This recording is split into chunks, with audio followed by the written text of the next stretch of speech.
นอกจากการสนับสนุนช่องของเรานะครับผ่านการกดไลค์กดแชร์แล้วก็ Subscribe นะครับผมปัจจุบันนะครับผมช่องของเราได้เปิดช่องทางใหม่ๆนะครับผมเพื่อให้ผู้ชมนะครับผมและแฟนๆของช่องนะฮะสามารถให้การสนับสนุนช่องเล็กๆช่องนี้นะครับให้ได้ไปต่ออย่างต่อเนื่องนะครับและมั่นคงนะครับผมด้วยระบบสมาชิกนะครับผมที่ช่องเราเพิ่งเปิดขึ้นมานะฮะซึ่งทุกคนสามารถที่จะกดสมัครนะครับผมสมาชิกนะครับผมที่ปุ่มจอยนะครับผมหรือปุ่มสมัครสมาชิกนะครับผมที่มุมขวาล่างใต้คลิปนะครับผมหรือมุมขวาบนในหน้าต่างของช่องนะครับผมเพียงเดือนละ50 บาทเท่านั้นนะครับผมโดยมีสิทธิพิเศษมากมายไม่ว่าจะเป็นตราประทับแสดงระดับหลังชื่อนะครับผมเป็นรูปเรือชิปเปอร์ที่ออกมาแบบอย่างสวยงามนะครับผมพร้อมกับอีโมจินะครับเป็นรุ่นพี่แฮมชิปเปอร์นะครับผมสุดน่ารักนะครับซึ่งใช้ในการพูดคุยนะครับผมในช่องคอมเมนต์พร้อมสิทธิพิเศษต่างๆมากมายที่กำลังจะตามมาในอนาคตนะครับผมอีกอย่างหนึ่งคือทั้งการชมคลิปแบบ Exclusive นะครับก่อนใครนะครับผมหรือโอกาสที่จะได้ทำกิจกรรมต่างๆร่วมกันในอนาคตนะครับผมก็สำหรับสมาชิกเท่านั้นนะครับผมที่เก็บสิทธิ์นี้เอาไว้ให้กับทุกๆท่านนะครับแต่หากระบบสมาชิกยังไม่หนำใจนะครับผมเรายังมีช่องทางอื่นให้สนับสนุนกันนะครับผมไม่ว่าจะเป็นระบบซุปเปอร์แตงนะครับผมซึ่งหากผู้ชมเนี่ยเจอสัญลักษณ์นะครับรูปหัวใจนะครับผมที่มีดอลลาร์ไซน์นะครับผมหรือสัญลักษณ์รูปเงินดอลลาร์อยู่เนี่ยข้างใต้คลิปใดคลิปหนึ่งเนี่ยสามารถที่จะคลิกนะครับผมเพื่อโดเนทนะครับผมแทนคำขอบคุณนะฮะเพื่อเป็นการสนับสนุนช่องได้นะครับหรือจะเป็นการโดเนทนะครับผ่านบัญชีธนาคารนะครับผมซึ่งได้ใส่รายละเอียดเอาไว้แล้วนะครับข้างใต้คลิปนี้นะครับผมเอาไว้ที่คำบรรยายใต้คลิปนอกจากนั้นนะครับผมเรายังได้เปิด Line Open Chat นะครับซึ่งชื่อว่า ACS Channel Family นะครับผมก็เลยขอเชิญชาวช่องทุกคนนะครับผมเข้าร่วมห้องแชทได้โดยไม่มีค่าใช้จ่ายใดทั้งสิ้นนะครับผมเอาไว้พูดคุยแลกเปลี่ยนข่าวสารกันนะครับผมในครอบครัวของเราและผมได้จัดทำสติกเกอร์ลายรุ่น Lovely พี่แฮมนะครับชิปเปอร์นะครับเอาไว้เป็นสติกเกอร์ที่ใช้พูดคุยกันด้วยนะครับจะได้ใช้คุยกันในกลุ่มก็น่ารักดีนะครับผมหรือจะเอาไปใช้คุยกับเพื่อนๆส่วนตัวก็ได้นะครับไม่ติดอะไรเลยนะครับผมตั้งใจทำออกมามากๆนะฮะเพียงชุดละ35 บาทเท่านั้นนะครับผมใช้ได้ตลอดชีพนะครับผมก็หวังว่าทั้งหมดนี้นะครับผมจะเป็นเรื่องราวดีๆที่จะเกิดขึ้นกับช่องของเราและชาวช่องของเราทุกคนนะครับผมเพื่อมุ่งหน้าต่อไปสู่ปี 2023 ปีนี้และก้าวต่อไปด้วยกันอย่างมั่นคงนะครับผมอย่าลืมสนับสนุนกันนะครับขอบคุณครับ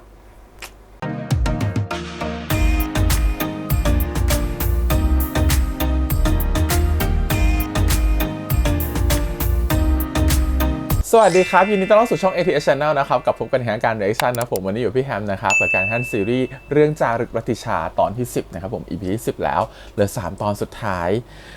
EP นี้ EP ก่อนเนี่ยเห็นตัวอย่างเตรียมใจดราม่าไปแล้ว EP นี้ดราม่าแน่นอนคุณหม่อมย่าไม่ยอมแน่นอนเดี๋ยวรอดูสิว่าเรื่องราวจะเป็นยังไงต่อไปนะฮะโอเคแต่ก่อนอื่นเลยขอบคุณก่อนผมไม่ใช่ดราม่าแค่หม่อมย่าดราม่าบ้านนู้นด้วยเนาะบ้านเดทก็ดราม่าเหมือนกัน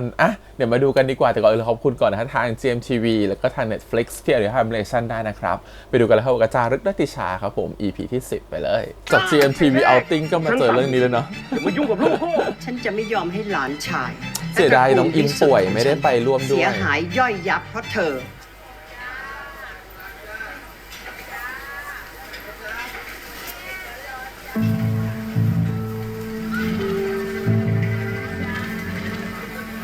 ใครตามมา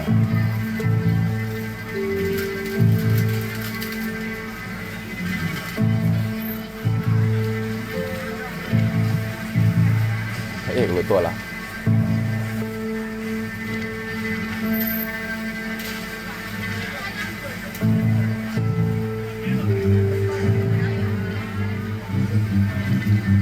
โอโยแก้วหนึ่งครับ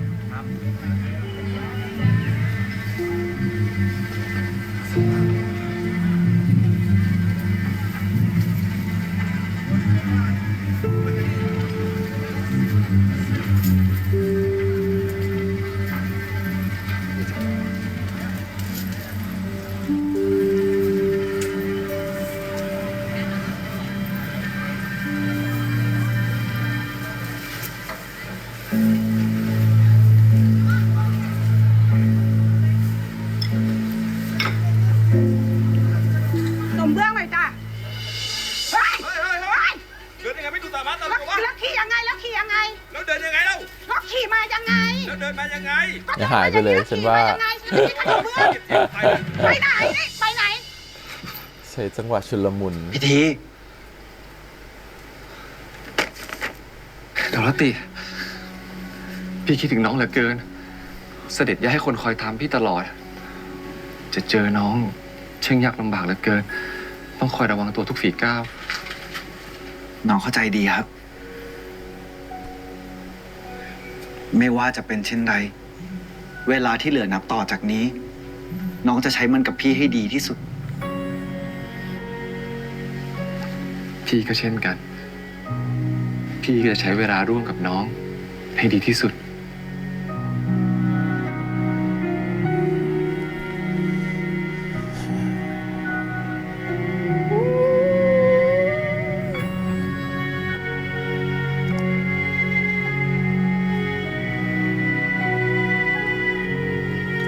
ดู based on true story ที่ซีเขาคุยกับเกรซนี่แบบ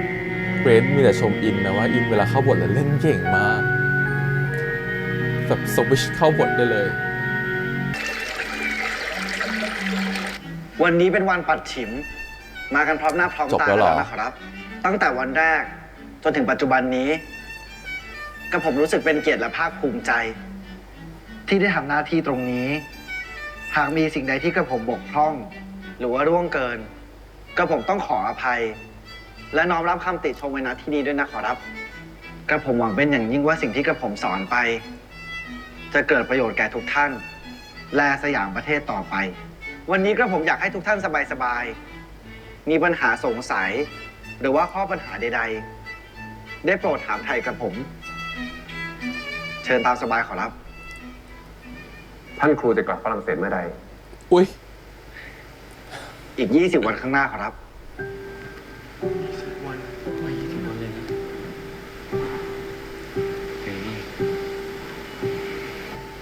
สมัยนั้นมันถ้าสมัยนี้ต้องมีจัดปาร์ตี้เลี้ยงส่งท่านครูพ่อครูนะไม่ใช่พ่อครูอุ๊ยฉันดูหลายเรื่องเกิน สวัสดีค่ะจอง ท่าน ไว้ ครู หอเปล่ ท่านครู เชิญเลยค่ะ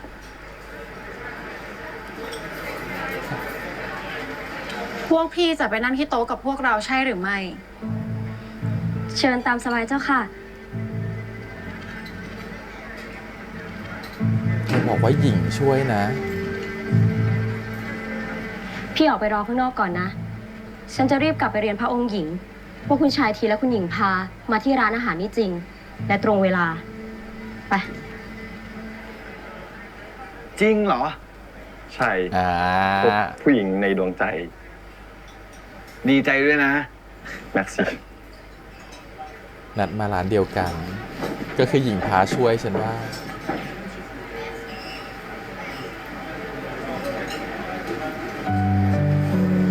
คลายกล้ามเนื้อหน้าหน่อยค่ะพิธี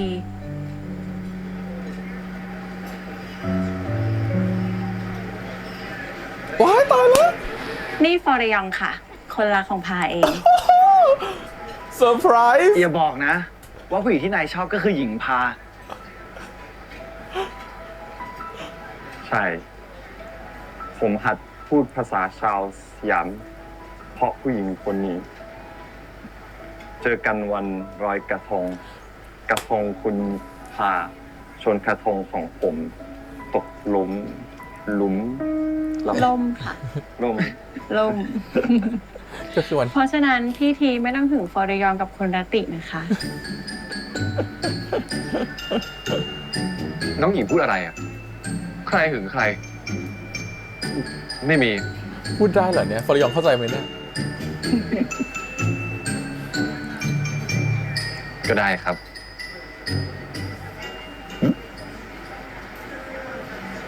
หึงก็หึงครับ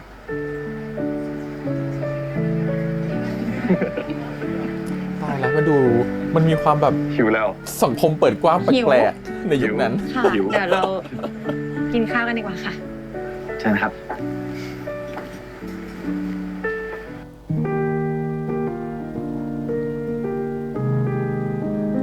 ก็คือวันนั้นที่เทพาไปลอยกระทงกับ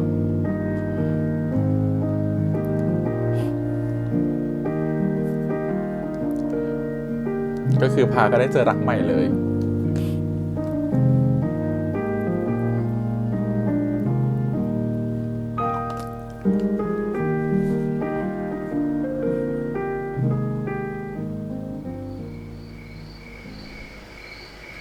ดาวคนคู่ กลุ่มดาวเจมินายคือกลุ่มนี้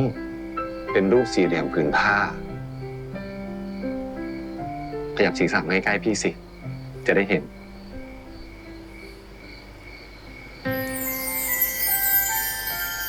ดวงสีเหลืองกับดวงสีขาวนี่คือหัว ส่วนนี่ก็แขน แล้วก็ตัว แล้วก็ขา ใช่จริงด้วย คนสมัยก่อนก็ช่างจินตนา เป็นดาว การ สำคัญของนักเดินเรือโรมันในอดีตนะ เขาจะอธิษฐานขอพรก่อนออกเดินทาง ให้การเดินทางสำเร็จราบรื่น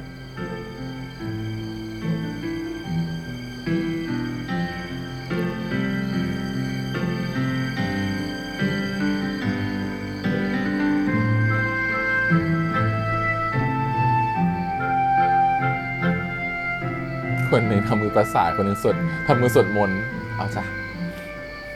มาจากคนละประเทศ ขอให้เราสองคนเดินทางถึงเป้าหมายที่หวังไว้ด้วยกันนะครับ ว้า พิธี สมพรนะครับ สมพรอ่ะ ฉันชอบค พิธี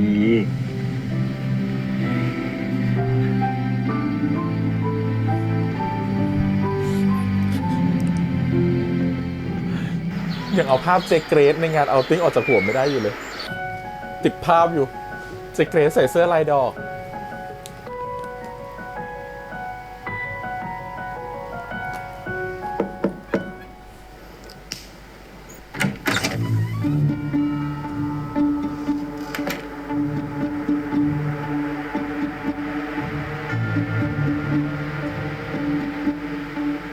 เมื่อคืนหลังจากที่ทานข้าวพ่อทีหายไปไหน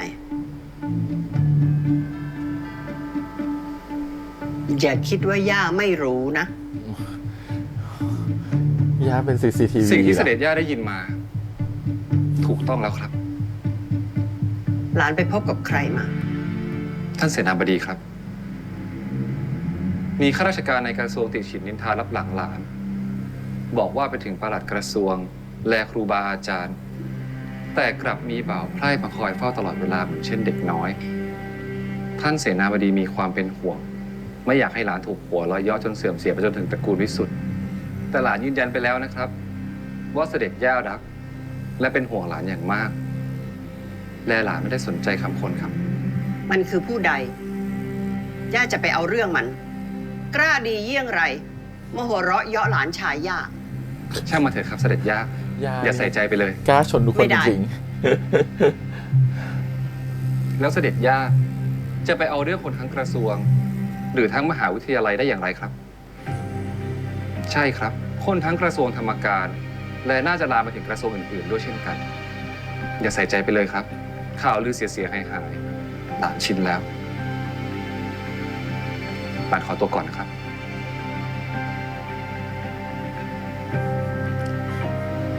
อย่ามาหัวหมอกับย่านะเท่าที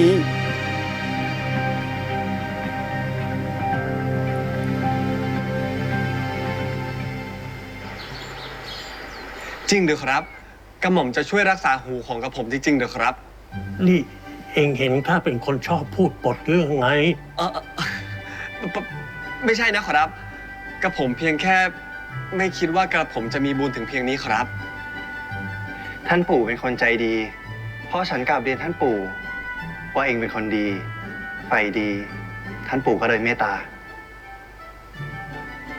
งั้นกระผมขอถาม กระผมขอถามกระหม่อมได้ไหมครับ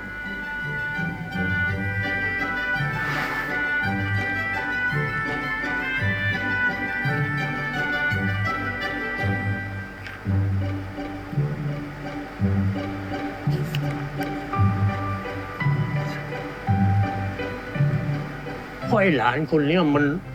หัวทึบมาตั้งแต่ไหนแต่ไรแล้ว แล้วพอเองมาทำให้มันมาอ่านหนังสือ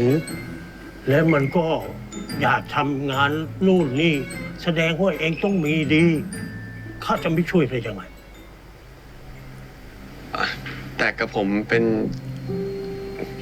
นแค่ไพ่นะครับ มันก็แค่ตอนนี้เท่านั้นแหละ คนไฟดีเนี่ยเขาไม่ย่ำอยู่กับที่หรอก ขอบคุณนะขอรับ เป็นบุญของกุรีคนนี้อย่างหาที่สุดไม่ได้ขอรับ เองอย่าทำให้ท่านปู่ผิดหวังเชียวนะแกพาไอ้กุลีนี่เข้ามาในบ้านทำ โอ้ ไม ยฉันว่าละ มันมาฟ้องเลยท่านพ่อย มันต้องดีอยู่แป๊บเดียว มันไม่ได้มาฟ้อง มันเอาเรื่องดีมาบอกทหารแล้วว่าไอ้เจ้าเดชเนี่ยมันจะลาออกจากงาน ฮะ เดี๋ยวนี้แกทำอะไรแกไม่บอกพ่อเลยเหรอ อ้าว แล้วมันบอกฉันไม่ได้เหรอ ไอ้เจ้าเดชอะมันบอกมันกับสหายของมันนะจะไปสอบเป็นนักแปลภาษาเร็วๆนี้แหละ มันก็เลยเอาไอ้เจ้าเนี่ยมาอยู่ที่บ้านจะได้ช่วยกันอ่านหนังสือ จะได้ทำนู่นทำนี่ได้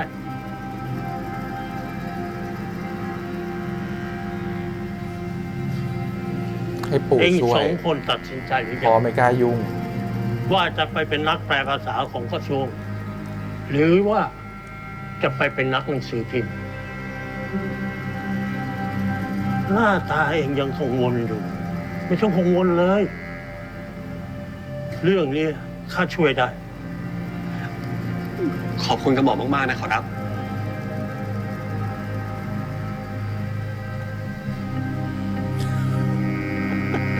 ไม่กล้ามองหน้าพ่อ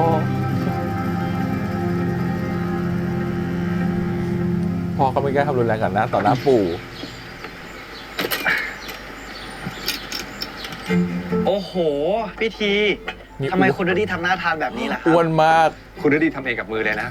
พวกนี้คือขนมมงคล 9 ชนิด โบราณเชื่อว่าถ้ากินแล้วเนี่ยจะมีโชคดีและมอบโชคลาภให้กับชีวิตด้วย อืม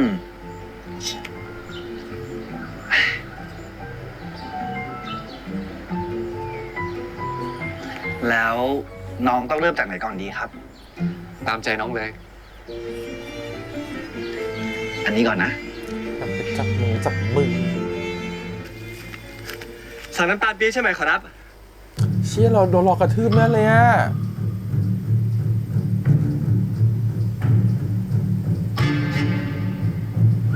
พ่อ วันนี้ นี่ มึง แส ไม่ บ ตายไอ้กุลี พ่อมึงนี่แสบจริงๆเลยอะไอ้นี่เป็นมวยด้วยไงเดี๋ยวพี่ทีช่วยอีกฉันว่า ใครเป็นอะไรพิธี เดี๋ยวพี่ทีต่อยเตะไม่เป็นหรือเปล่า พิธี เป็น พี่ที แต่แค่ไม่เอาแรงไปสู้ใช้กับการต่อยมวยแต่นี่ก็เก่งอยู่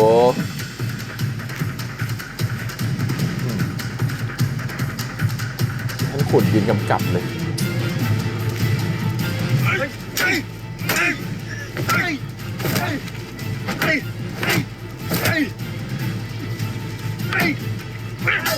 ถ้าจับให้ตาลดอมมีดมาไหมไม่ได้เอาตัวแค่ไม้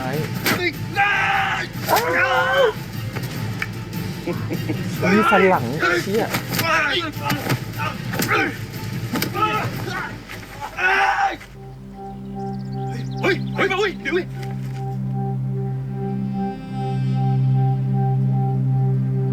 เห็นแล้วแหละว่าใคร ท่านชายรุธ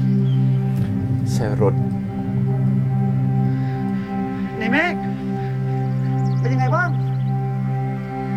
คุณพระ ท่านครู ในเมฆในเมฆ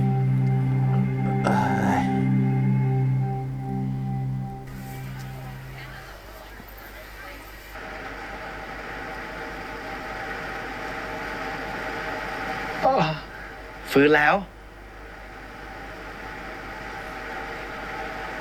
คุณพระ ท่านครู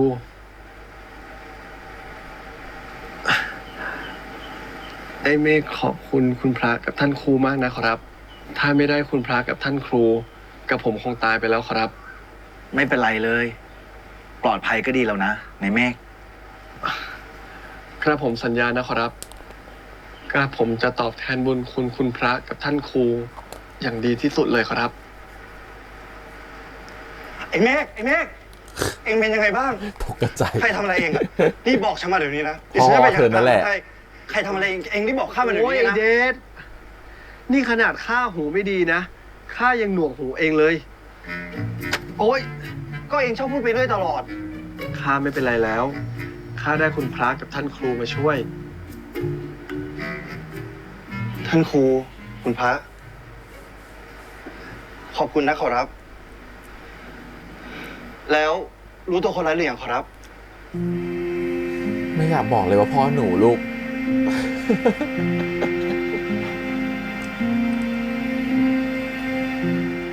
จะว่าไปก็สงสารในเมฆเหมือนกันนะครับ มีหมื่นเดชดูแลอยู่ ไม่มีอะไรน่าเป็นห่วงหรอก ไม่รู้ไปมีเรื่องกับใคร ถึงได้โกรธแค้นกันขนาด กล้าทำร้ายกันหน้าศาลเจ้าพ่อไม้มั่นขนาดเนี้ย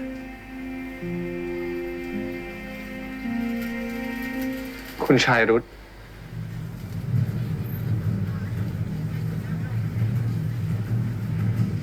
คุณชายรุต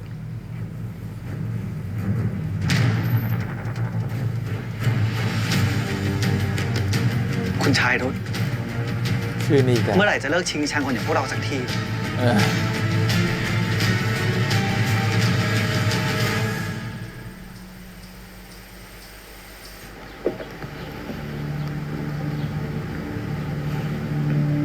เชิญนั่งสิท่านหมื่น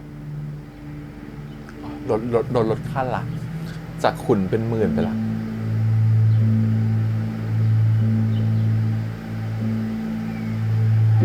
พยานบุคคลและพยานหลักฐานแน่นหนาขนาดนี้ ท่านหมื่นยังจะปฏิเสธอีกหรือขอรับ ไม่ใช่เรื่องของแก ท่านหมื่นสำรวมด้วย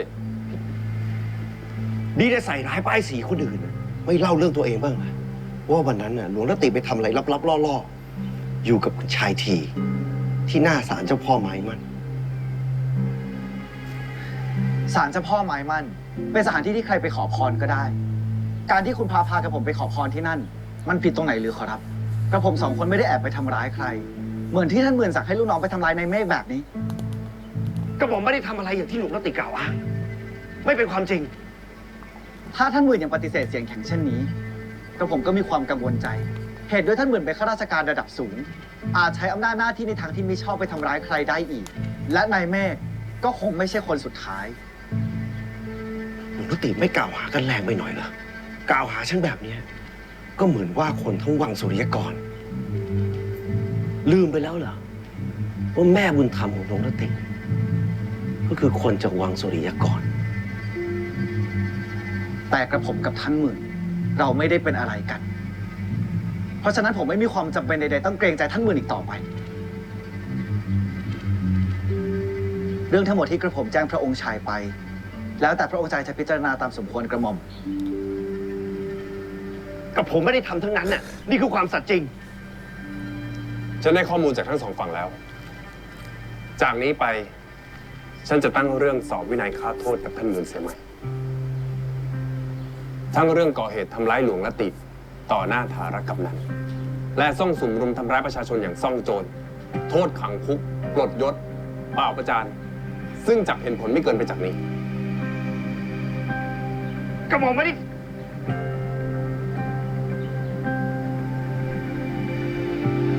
ตายแล้วถ้าเขาโดนปลดจริงเขาต้องแค้นกว่าเดิมแน่เลยอะ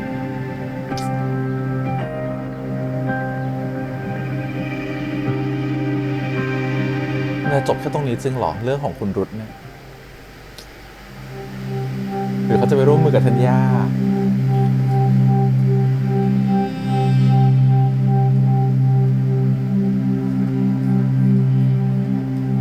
อ๋อมาฟ้องธัญญาเรื่องทีกับนี่มันเอาให้ได้มันเอาให้ได้ เรื่องทีกับรติแน่ พระองค์หญิง ที่กระหม่อมมาขอพบพระองค์หญิงเป็นการด่วนเพราะมีเรื่องของประหลัดทูลฉลอง มาแจ้งพระองค์หญิงกระหม่อม ถ้าค้าเสียเกียก็ต้องเสีย ถ้าค้าพังเกียก็ต้องพัง คนมันนิสัยอย่างนี้ พวกกระผมทำตามหน้าที่ขอรับจำเป็นต้องควบคุมท่านหมื่นไปเดี๋ยวนี้ขอรับ ก็ทำตามหน้าที่ไปก็แล้วกัน ไม่ต้องเกรงใจ กฎหมายก็ต้องเป็นกฎหมาย ท่านพ่อ ท่านหมื่นขอรับ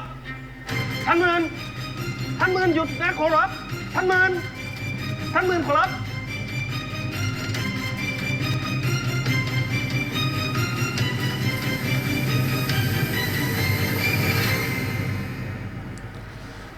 เดิ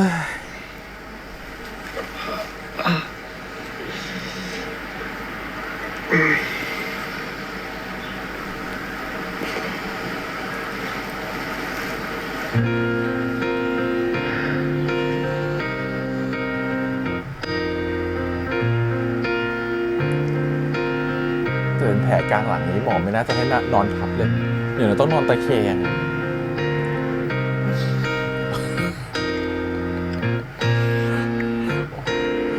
วันนี้ดูซีรีส์ไม่ได้เลยอ่ะ เพราะฉันเห็นน้องบูมเป็นเออร์ซูล่า ท่านหมื่นตื่นขอรับ พาติดตามมาแต่ละคน ท่านหมื่นอิงหมายฉันตกใจหมด เช็ดน้ำลายก่อนเถิดขอรับ ใครเฝ้าใครกันแน่ล่ะนี่คุณชายฝากข้าวต้มหมูมาให้ขอรับ ขอบใจมาก ทางการรู้ตัวคนร้ายหรือยัง รู้ตัวแล้วขอรับ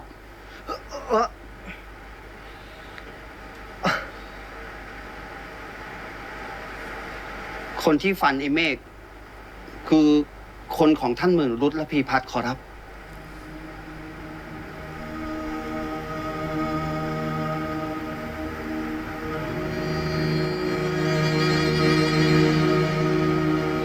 ฉันขอโทษแทนพ่อฉันด้วยนะ เองจะขอโทษข้าทำไม เองไม่ได้เป็นคนทำข้าซะหน่อย แต่ท่านหมื่นรุตและพีพัฒน์หนีการจับกุมไปได้ กระผมคิดว่าถ้าในเมฆยังอยู่ที่นี่ จะไม่ปลอดภัยนะขอรับ หนี หนี ฉันรู้จักนิสัยพ่อฉันดี เราต้องหนี แล้วเองจะหนีไปไหนเล่า คือพ่อพอหนีไปคงไม่จบง่ายๆอ่ะ คงจะหาเรื่องมาเอาให้ได้อ่ะทางลัตติแล้วก็ทางไอ้เมฆ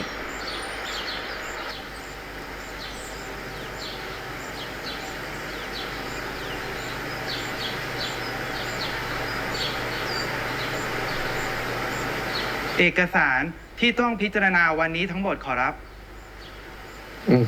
ขอบใจ ยามบ่ายมีประชุมจัดตั้งจุฬาลงกรณ์มหาวิทยาลัยกับกระทรวงวังนะขอรับ ย่ามาป้อนงานให้เพิ่มแน่เลยฉันว่า ไม่ต้องไปไหนให้งานยุ่ง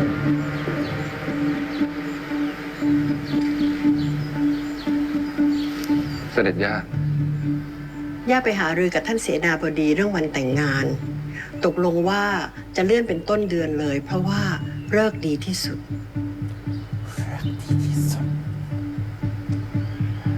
อีก10 วันเหรอครับ แล้ววันนี้หนูพาเนี่ยก็เอารายชื่อผู้ใหญ่ที่จะเชิญฝ่ายเธอเนี่ยมาปรึกษากับหลาน จากวันพรุ่งนี้หลานกับหนูพาเนี่ยต้องไปเชิญแขกผู้ใหญ่ทุกท่านให้ครบทั้งสองฝ่ายเลยนะ เหนื่อยแทนเลย พาก็ไม่ได้รักกับนี่ละ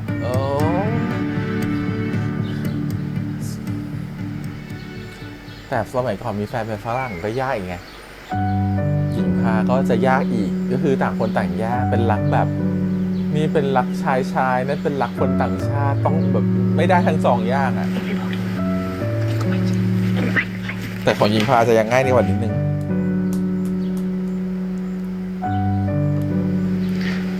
ไอ้หมายมาบอกว่าพรุ่งนี้คุณพามาไม่ได้ขอรับ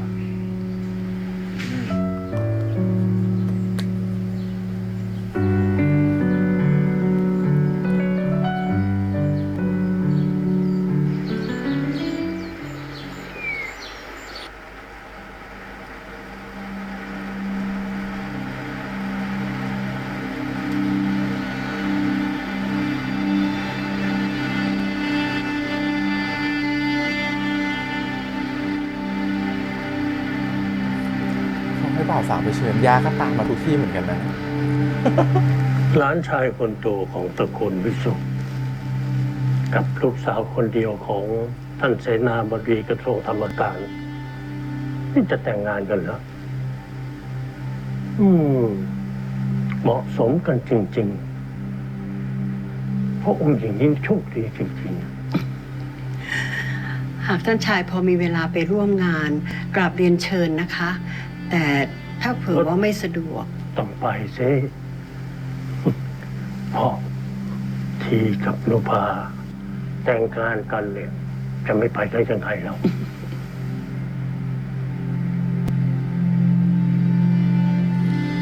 มันเริ่มจะจริงจังขึ้นเรื่อยๆแล้วพวกเธอต้องทำอะไรสักอย่างหนึ่งแล้วเธอเข้าใจไหมมันจะกลายเป็นงานแต่งงานขึ้นมาจริงๆแล้วนะ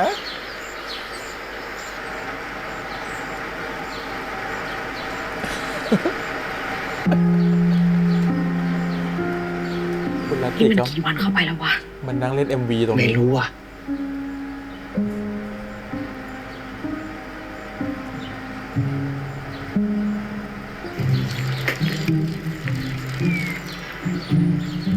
มันเจ็บเอ้ย อ้าวไอ้ไม้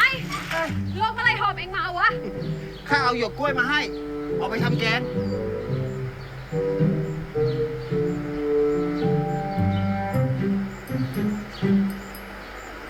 มีคนตามมาดู เอาไปทำแกงกิน อ๋อขอบน้ำใจเองนะ ข้าจะเอาไปแกงให้อร่อยเลย กินเยอะๆล่ะ ข้าไปก่อนนะ ไปดีมาดีเอง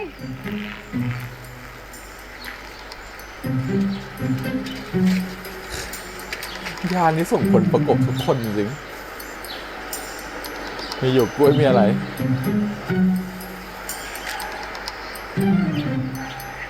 นี่จ้ะค่ะ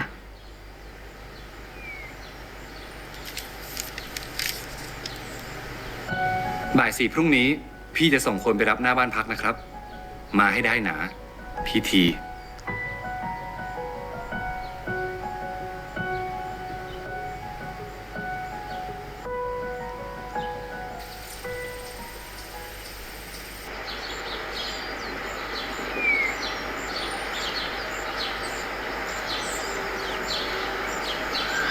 พิธี น้องรัตติ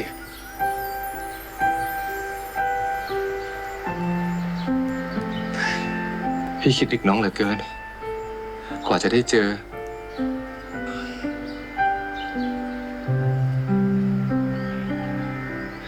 พิธีเหนื่อยไหมครับ จะเหนื่อยยากสักแค่ไหนพี่ก็ยอม ขอแค่ได้ใช้เวลาร่วมกับน้อง แล้วอีกเมื่อไรเราจะได้มีวันเวลาด้วยกันเช่นนี้อีก วันเวลาของเราสองคน ช่างเหลือน้อยลงทุกที ก็พันเหลือน้อยก็ต้องรีบๆจูบกันเยอะๆเดี๋ยวมันไม่มีเวลาจูบแล้วเนี่ย สิ่งใดยังไม่เกิดขึ้น และยังมาไม่ถึง น้องอย่าได้คิดกังวลไปเลย เรามาทำแค่เพียงวันนี้ให้ดีที่สุด เพื่อที่เราจะได้อยู่ร่วมกันอย่างเปิดเผย และไม่ต้องแยกจากกันอีก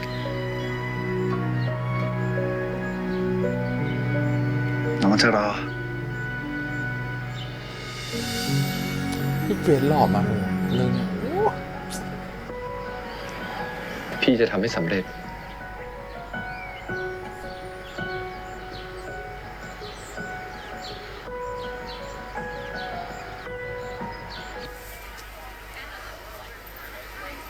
ประกาศจับ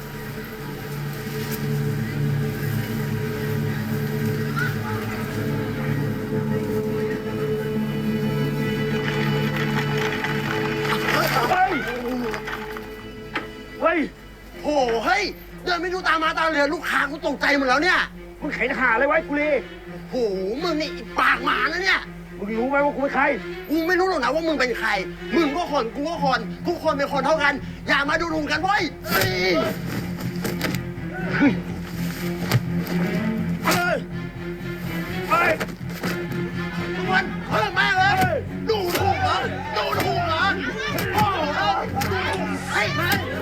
เหมือนจำสนอง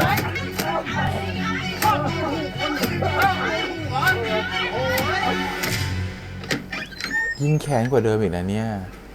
เดี๋ยวต้องหาโอกาสมาจัดการลติแน่เลยอะไอ้เมฆคงเลิกสนใจไปแล้วแต่ลติทำให้เขาต้องมาเป็นแบบนี้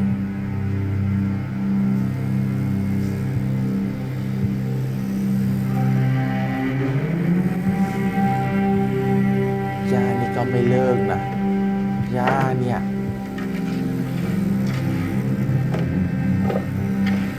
จะบอกนะว่าเก็บจี้ไว้แต่เจอจี้อะไรอย่างเงี้ย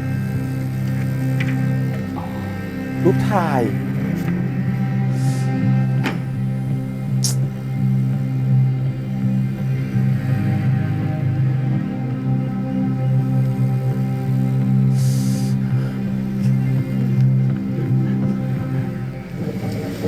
คุณนาเขาเล่นน่ากลัวด้วยเรื่องนี้อ๋อเดี๋ยวมันจะมีฉากที่แบบมาอาบน้ำที่บ้านแล้วก็มาเจอย่านั่งรออยู่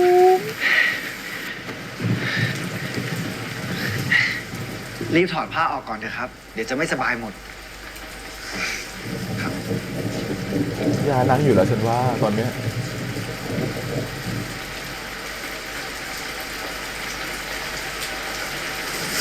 เดี๋ยวพี่เช็ดให้นะ ฉากนี้ถ่ายก่อนฉากแรกๆแน่เลยอะตอนลงน้ำอะ เดี๋ยวผมเช็ดเองได้ กล้ามเกรดยังสวยอยู่ พอเขาบอกเรื่องนี้เขาปล่อยตัวไม่เล่นกล้ามเพราะว่าให้ดูแบบเป็นคุณชายแบบมีน้ำมีนวล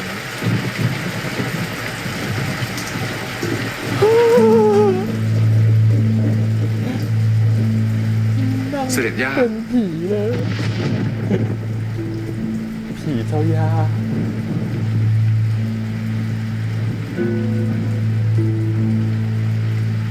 เล่นได้ดีมากเล่นได้ดีมากโอ้โหตา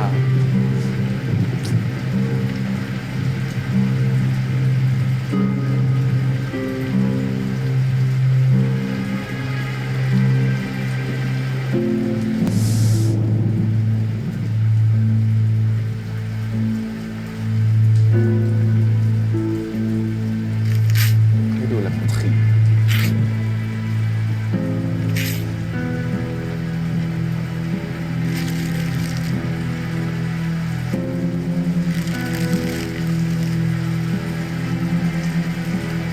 ไฟต่ำ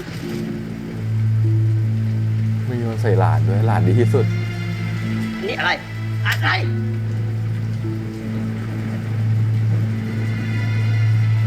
โยนใส่หน้าและติอีกฉันว่า ไฟต่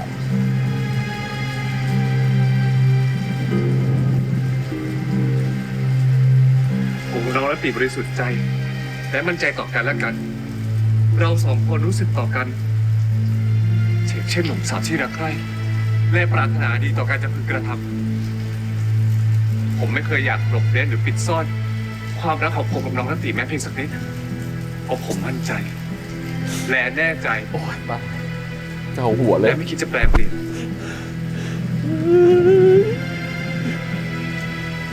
ผมขอรับเก็บคืนด้วยครับ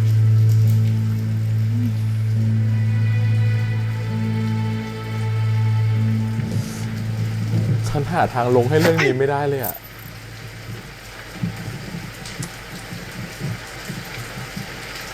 งานแต่งของหลานกับหญิงพาญาติจะให้พ่อราม ทูลขอพระราชทานน้ำสัง มันใหญ่ขึ้นไปอีก หลานเข้าใจใช่ไหม ว่าย่ายอมตาย ดีกว่าอับอายไปชั่วชีวิต ชีวิตของตระกูลวิสุทธ์ทั้งตระกูลอยู่ในมือหลานแล้ว จะกระทำสิ่งใด ก็ขอให้นึกถึงผลที่ตามมาด้วย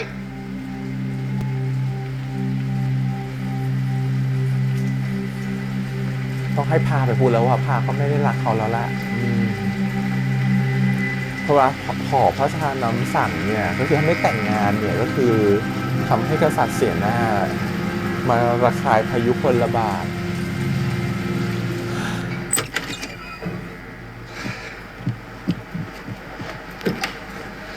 เสด็จย่าช่วยยกเลิกการขอพระราชทานน้ำสั่งได้ไหมครับ เสด็จย่ากำลังใช้มันเป็นเงื่อนไขในการบีบบังคับชีวิตของหลาน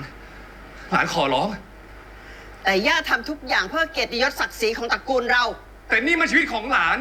ไม่ใช่ชีวิตของเสด็จย่า และไม่ใช่ชีวิตของใครในตระกูลนี้ทั้งนั้นนะครับ ตะที หลานฟังนะ หลานเป็นคนของตระกูลวิสุทธ์ไม่มีสิทธิ์ที่จะทำอะไรตามอำเภอใจ ที่จะสร้างความเสื่อมเสียให้กับตระกูลของย่า แล้วย่าจะไม่ยอมให้หลานเด็ดขาด เสด็จย่าครับ เสด็จย่าต้องให้หลานคนนี้ตายก่อนใช่หรือไม่ เสด็จย่าถึงจะยอมปล่อยหลานไป สมัย ออกไป สมัยก่อนมันจบด้วยการฆ่าตัวตายกันทั้งนั้นเลยอะ ไป คือถ้าเรื่องนี้ดราม่านะแบบดีฟนะมันจะจบด้วยการฆ่าตัวตายและย่าก็จะแบบชีช้ำอะโอ้ยเล่นกันดีเหลือเกิน ดื่มน้ำขิงร้อนๆก่อนนะเจ้าคะคืนนี้จะได้หลับสบาย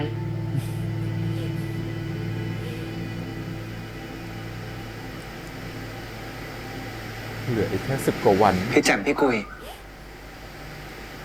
ถ้าเราไม่ทำตามงานพระราชทานน้ำสัง จะเกิดอะไรขึ้นหรอ ถือว่าเป็นความผิดมหันต์เลยเจ้าค่ะ เป็นอาญาต่อแผ่นดินเจ้าค่ะ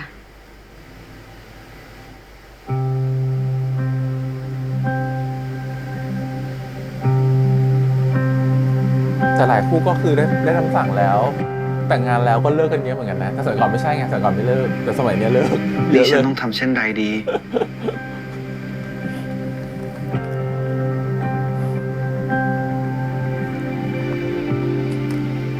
หาทางลงให้ไม่ถูกเลยลูก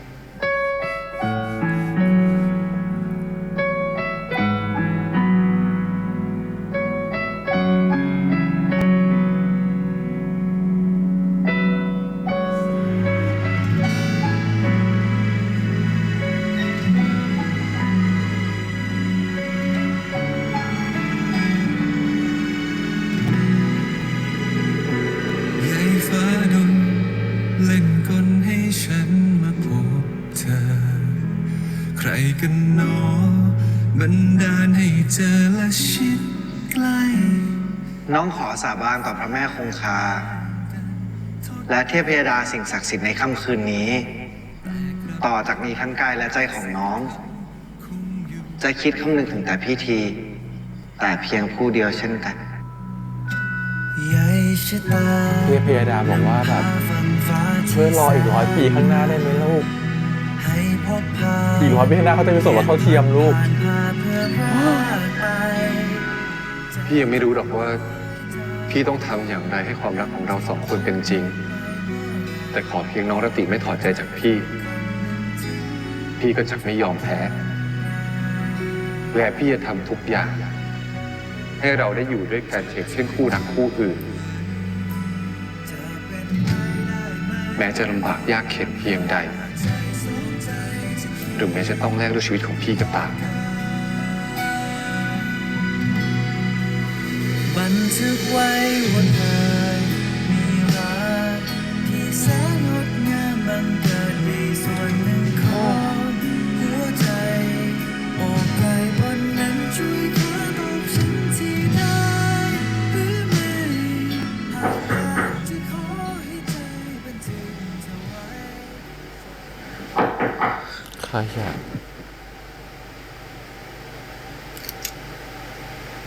ใครมาเวลานี้อ่ะอย่าบอกนะว่า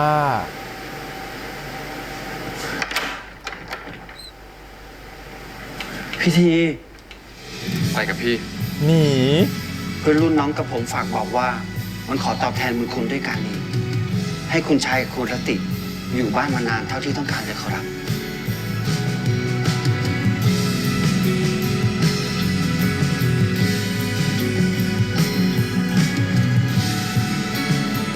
โอ้ย หญิงยังไม่ยกเลิกงานมงคลสมรสระหว่างคุณชายกับคุณหญิงพา ตอนนี้ผู้คนกำลังเตรียมงานกันยกใหญ่ ยังไงเราก็ต้องจากกัน เรามามีความสุขในเขตแดนศักดิ์สิทธิ์นี้ ด้วยกันจนวันสุดท้ายเถิด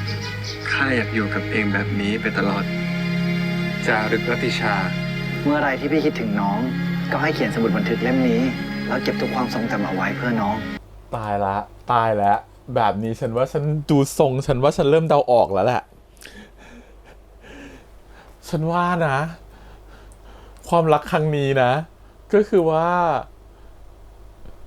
สุดท้ายทั้งสองคนก็จะคิดได้ว่าสุดท้ายต้องกลับไปแต่งงานเพราะย่าก็จะไม่ล้มเลิกงานแต่งก็จะปล่อยให้มันดำเนินไปแบบนั้น ให้ถึงสองคนจะหนีไปสุดที่ไหนก็ตามสุดท้ายก็ต้องกลับมาอยู่ดีเพราะย่าก็เชื่อว่าเธอจะไม่ทำให้ย่า และพ่อเธอต้องเสียชื่อรวมถึงผิดอาญาแผ่นดินฉันเชื่อว่ายังไงทีก็ยังเป็นเด็กที่น่ารักแล้วยังไงทีก็ต้องกลับมาแล้วคิดว่าตัวของรติเองก็จะเข้าใจเรื่องนี้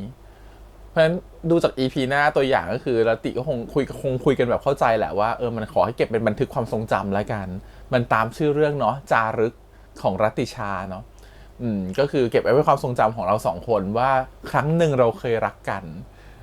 เราก็บันทึกแล้วก็แยกย้ายจากกันออกไปอะไรเงี้ยคนหนึ่งก็กลับฝรั่งเศสอีกคนหนึ่งก็อยู่ไทยต่อถ้าเป็นซีรีส์เรื่องอื่นที่ไม่ใช่ PL ที่เป็น GMTV เราว่ามันจะจบแบบนี้เว้ย แต่พอเป็น GMTV เราไม่คิดว่า GMTV จะจบแบบไม่ได้คู่กันมันไม่ได้มันไม่ใช่ดราม่าก็เลยคิดว่ามันอาจจะเป็นแบบนี้ไหมว่าแยกกันก่อนแล้วอีกหลายปีค่อยกลับมาเจอกันเหมือนเบรกEP 11มันคือ EP ของการเบรกอยู่แล้วถูกปะคู่ที่ดูจะสมหวังได้อาจจะเป็นเมฆกับเดทเนาะสองคนนี้อาจจะได้คบกันหรืออยู่ด้วยกันอะไรอย่างเงี้ยเพราะว่าคือเราไม่แน่ใจว่าเมฆกับเดทคุณพ่อเขาจะกลับมาเล่นเมฆอีกหรือเปล่านะแต่ก็ไม่น่าจะกลับมาเร็วๆนี้พ่อน่าจะกลับมาแบบ EP สุดท้ายเลยแบบอีกแบบจังหวะสุดท้ายอะไรเงี้ยเพราะฉะนั้นมองว่าเมฆกับเดทน่าจะไม่มีปัญหาน่าจะได้คู่กันแต่ตัวของรติกับทีเนี่ยเราว่าต้องแยกกันก่อนฟีลลิ่งเหมือนตอนเธอดู Last Twilight อะไรอย่างเงี้ยเธอนึกออกไหมที่คนนึงไปเป็นเชฟที่เมืองนอกอีกคนนึงก็ยังตาบอดอยู่รักษาไม่หายแล้วสุดท้ายก็กลับมาเจอกันใหม่ฟีลแบบนั้นเนาะ3 ปีอะไรเงี้ยอาจจะเป็นแบบนั้นแหละก็คือสุดท้ายรติก็ต้องวนกลับมาเจอกันใหม่แล้ววันที่กลับมาเจอกันอาจจะเป็นวันที่คุณย่าเสียแล้วก็ได้ถ้าย่าเสียแล้วมันอาจจะอะไรที่ง่ายขึ้นเพราะว่าอีกไม่นานหลังจากนี้มันจะเกิดเข้าสู่ช่วงของการเปลี่ยนแปลงการปกครอง2475ซึ่งจะเป็นช่วงที่มีเราหม่อมๆต่างๆเนี่ยตรอมใจกันเยอะแล้วก็มีการโดนยึดทรัพย์ยึดอำนาจกันหลายๆหม่อมเนาะเพราะฉะนั้นคิดว่าอาจจะถึงยุคนั้นแล้วก็ย่าอาจจะใจสลายก็ได้รวมถึงหรืออาจจะเป็นหญิงพาเองที่หนีงานแต่งก็ได้หนีไปอยู่ฝรั่งเศสกับตัวของจำชื่อไม่ได้ ของนั่นแหละหนีไปอยู่ฝรั่งเศสนะครับผมก็คือไปอยู่กับแฟนตัวเองคนรักของตัวเองทำให้งานแต่งมันล่มด้วยหญิงพาเองก็ได้แต่หญิงพาคงจะไม่ยอมทำให้ตระกูลตัวเองเสียชื่อเสียงหรอกก็เลยแบบมันไม่รู้ว่าจริงๆแล้วว่าเรื่องมันจะไปถึงงานแต่งได้จริงๆหรือเปล่ามันจะลากไปถึงวันนั้นจริงหรือเปล่าหรือมันจะมีใครไปหยุดไว้ก่อนเพราะยังมีเสด็จอีกเนาะเสด็จใหม่ยังมีอีกหลายคนเลยที่พร้อมจะหยุดงานแต่งไว้ได้ก็เลยคิดว่ามันน่าจะมีอะไรบางอย่างมาหยุดงานแต่งไหมหรือถ้าหยุดไม่ได้ก็คืออีกหลายๆปีมาเจอกันใหม่คงเป็นฟีลแบบนั้นแต่คิดว่าอีกหลายๆปีมาเจอกันใหม่พี่แอมมองอย่างนี้คือหมายความว่ารติกลับไปแล้วงานแต่งก็ยังจะต้องเกิดขึ้นแต่สุดท้ายงานแต่งไม่เกิดแล้วก็หยุดไปเนาะแล้วก็กลายเป็นว่าต่างคนก็ต่างอยู่กับคนละที่แล้วก็รอให้เวลาได้วนกลับมาเจอกันสมัยก่อนมันไม่มีโทรศัพท์ไม่มีอะไรมันมีแต่ส่งจดหมายหากันซึ่งมันไม่รู้ว่าเมื่อแยกกันแล้วปลายทางมันคือที่ใดมันอาจจะไม่ได้เจอกันอีกแล้วก็ได้เพราะฉะนั้นมันก็จะลำบากนิดนึงในความสัมพันธ์เนาะก็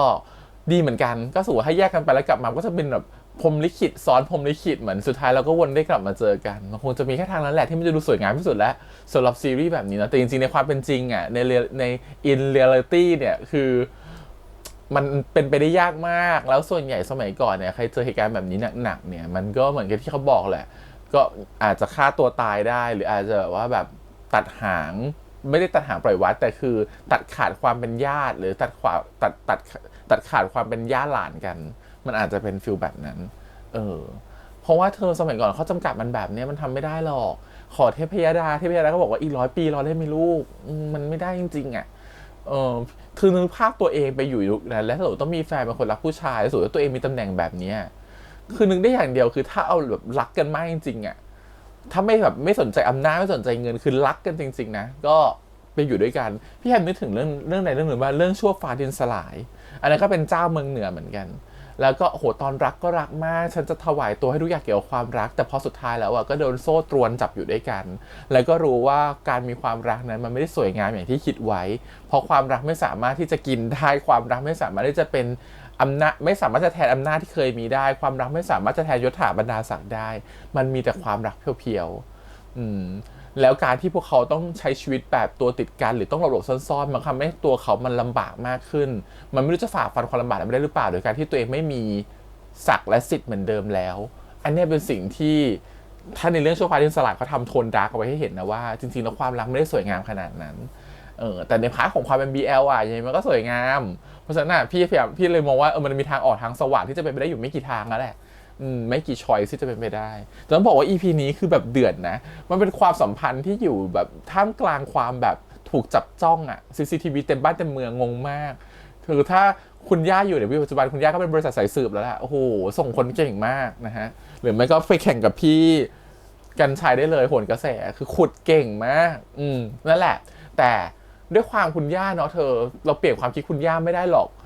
พูดยังไงก็เปลี่ยนไม่ได้คือเขาอยู่ในสังคมที่เขาถูกกรอบมาแบบนั้นว่าต้องเป็นแบบนี้อ่ะมันไม่มีทางที่จะเปลี่ยนได้เลยว่าเขาจะต้องรับแบบนี้ได้ขนาดทุกวันนี้พ่อแม่เราในรุ่นที่เป็นแบบ Gen X หรือในรุ่นที่เป็นเหมือน Gen ที่สูงขึ้นไปข้างบนกว่า X เนี่ยเขายังรับไม่ได้เลย Baby Boom อย่างเงี้ยยังรับเรื่องแบบนี้ไม่ได้แบบเต็ม 100% เลยเพราะฉะนั้นน่ะนึกถึงย้อนกลับไปอีกยุคนั้นน่ะมันยิ่งแบบมันคือของใหม่แล้วมันคือของแปลกมันคือสิ่งที่แปลกประหลาดที่สุดอะเคยเข้าใจปะมันไม่มีทางที่จะรับเรื่องเหล่านี้ได้เพราะฉะนั้นมันยากมากๆที่จะไปเปลี่ยนความคิดย่ามันก็เลยมีทางเดียวนั่นแหละคือปล่อยให้รอย่าตายคือไม่มีทางที่ย่าจะแบบตกผลึกหรือคิดได้เองว่าโอเคฉันยอมรับก็ได้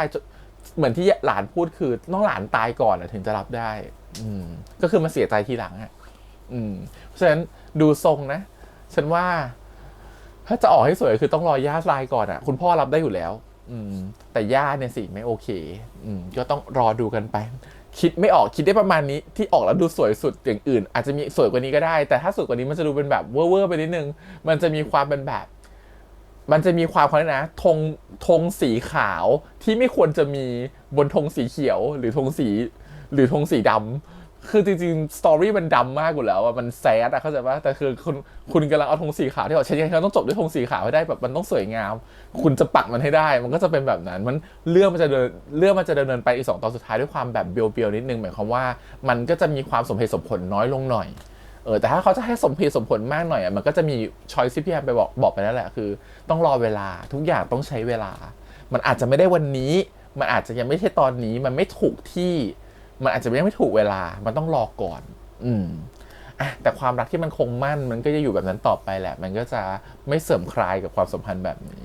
ส่วนตัวของเดทกับตัวของเมฆเดทก็ฉลาดเนาะรู้ไงว่าคนที่จะจัดการพ่อได้เนี่ยก็คือปู่เพราะฉะนั้นอยู่กับไปเอาเข้าทางปู่ดีกว่าถ้าปู่เห็นความฉลาดของเมฆเห็นความขยันของเมฆปู่อาจจะยอมช่วยอะไรเงี้ยสุดท้ายก็คิดถูกพ่อก็แบบไม่กล้าสุดท้ายพ่อก็ต้องไปลอบทำร้ายตัวของเมฆเองก็เลยโดนรติจัดเข้าให้นะครับผมก็คือไม่ไหวละก็เลยต้องบอกว่าเป็นคนผิดอะไรเงี้ยสุดท้ายก็โดนเหมือนหนีตำรวจนะครับผมไม่ยอมไปถูกจับกุมก็เลยมีสภาพเร่ร่อนอยู่บนถนนแต่เราคิดว่าตัวละครแบบนี้พี่แหนมมันไม่ได้จบแค่นี้เส้นทางมันตอนที่เขาดูโดนกระทืบมันไม่ใช่เส้นทางที่สุดท้ายของเขาอะเราคิดว่าเดี๋ยวเขาจะต้องมีความแค้นเพิ่มขึ้นไปอีกเพราะฉะนั้นเขาจะต้องกลับมาอาจจะกลับมาตอน EP 12 ก็ได้ทำให้เกิดอะไรบางอย่างขึ้นอะไรเงี้ยระหว่างความสัมพันธ์ทีกับรติเพราะเขาต้องเล่นงานรติแน่นอนโอเคคือถ้าได้เป็นละครช่องวันนะป่านนี้มีการยิงกันตรงกันตายไปแล้วมีความแบบว่าโอ้โหแซ่บกว่านี้เยอะถ้าเป็นละครช่องวันแต่นี่มัน GMTV มันไม่ใช่มันคนละแบบคอนเซ็ปต์ที่วางไว้มันต้องการให้เห็นความน่ารักของ2 คนเพราะฉะนั้นเธอจะมาเดือดมากไม่ได้โอเคส่วนการแสดงนะครับผมโหเล่นกันดี EP นี้เล่นดีมากเลยอะแล้วรู้สึกว่าฉากที่ตัวของเกรซเข้ามาในช่วงสุดท้ายที่เจอย่าที่ดักรออยู่ที่บ้านของรติอะหุ่นเกรซยังแบบซิกแพคแน่นมากเลยอะแต่ถ้าเปรียบเทียบกับ EP ก่อนๆที่เขาไปเล่นน้ำด้วยกันอะไรเงี้ยหุ่นเขาจะไม่ใช่แบบนี้ละแสดงว่าถ่ายกับคนละลำดับแสดงว่าเนี้ยถ่ายก่อนฉากวันนี้ถ่ายก่อนที่จะถ่ายก่อนฉากตอนที่พวก EP 6 EP 7อะไรเงี้ยเพราะว่าเกรซเขาพูดในที่สัมภาษณ์ว่าเรื่องเนี่ยเขาต้องปล่อยหุ่นเลยคือเขาไม่ได้ดูแลตัวเองเพราะเขารู้สึกว่าเขาตีความว่า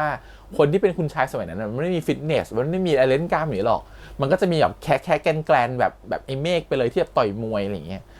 แบบว่าเป็นนักมวยแค่แกนแต่เขาเป็นผู้ดีเพราะฉะนั้นเขาจะไม่แค่แกนแบบนั้นเขาก็จะต้องมีความแบบเจ้าเนื้ออ้วนท้วมสมบูรณ์หรือว่าหุ่นสมส่วนแล้วมีความเจ้าเนื้อประมาณหนึ่งเพราะเขาเลยปล่อยตัวแบบก็กินแบบปกติแต่ไม่เล่นกล้ามอะไรเงี้ยก็ทำให้ตัวเขามันจะมีความแบบใน EP ก่อนๆจะเห็นว่ากล้ามไม่ชัดมันจะมีความแบบแน่นๆเป็นเจ้าเนื้อนิดนึงอะไรเงี้ยแต่ EP เนี่ยโอ้โหคมกริบ กล้าม4 มิติหรือเปล่าเหมือนก็เปิด IMAX คือชัดมากก็คือดูดีมากเฮ้ยอ่ะ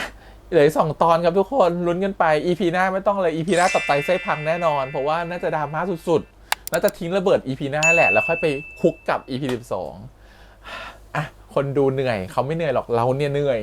ขอบคุณทุกคนที่ติดตามครับฝากกดไลค์กดแชร์กด subscribe ติดตามได้เสียงทาง YouTube Instagram Twitter แล้วก็ Facebook ตอนนี้พี่แฮมเพิ่มช่องทาง TikTok ด้วยนะฮะสามารถไปติดตามกันได้วันนี้พี่แฮมไปก่อนนะครับบ๊ายบาย